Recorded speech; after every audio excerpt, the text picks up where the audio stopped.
Tonight, the I-Team exposes City of Houston workers loafing on the job. We're talking about from running personal errands to falsifying timesheets. Investigative reporter Jeremy Rogalski says they are failing to do a full day's work for a full day's pay. What'd you find, Jeremy? Well, Greg Lisa, the Houston Public Works Department calls it dereliction of duty and theft of time.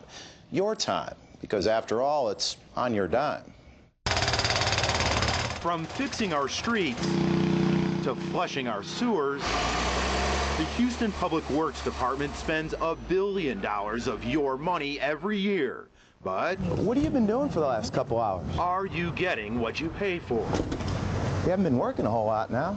What's up with that? The I-Team found dozens of cases of city workers on the clock, but not on the job. See for yourself as we rewind time with this city worker and give you the play-by-play.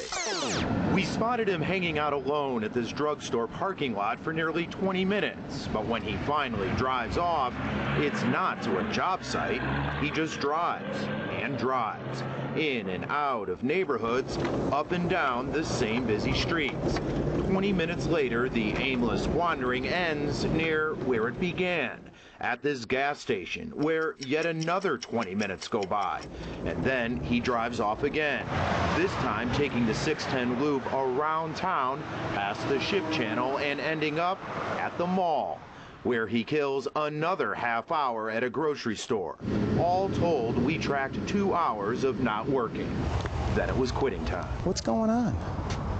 Is this what taxpayers deserve? His name is Marcus Este, and he didn't say a word. Unacceptable. Unacceptable. But Public Works spokesman Alvin Wright is talking. The public demands and expects our employees to be accountable. And so we feel an obligation to make sure that occurs. And Public Works is turning to technology as an enforcement tool, secretly installing a GPS tracking device on some city vehicles to monitor those it suspects of wrongdoing. The crackdown has caught a couple of dozen employees in the act. Records show some went shopping on the city clock, places like Academy or Target to look through the CDs. One employee said he went to Burlington Coat Factory to use the bathroom, but for 53 minutes?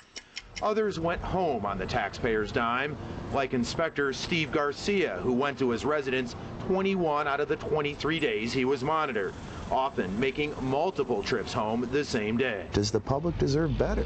Yes, the public does deserve better. What do you have to say for yourself? Well, I apologize. I'm totally wrong. Garcia told us he was checking up on his ailing wife, but even so, the city fired the 27-year veteran. I was in violation of city policy, and I truly am sorry for what I did. Where did other city workers go? GPS tracked field supervisor Carlos Ramos to this auto auction. Records show he was bidding on cars for a side business he owns. The city did let Ramos go, but still on the job, the man you've been paying to take care of his horses.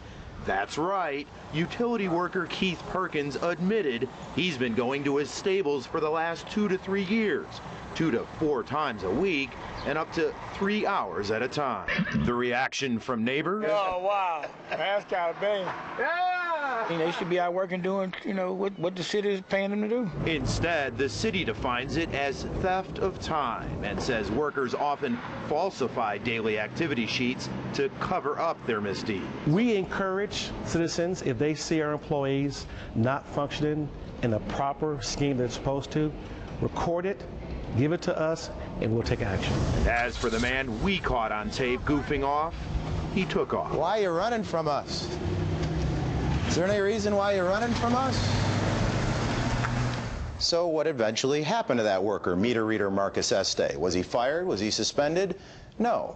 Public Works spokesman Alvin Wright says he was given verbal counseling, or, in other words, Lisa and Greg, don't do it again. Second chance. Verbal counseling. We saw you hold up the GPS. How long has Public Works been using that? Yeah, that took off last summer. The city says it's placed the devices on around 60 vehicles and has nabbed about half of those it placed for wrongdoing. But again, many of them are still on the job.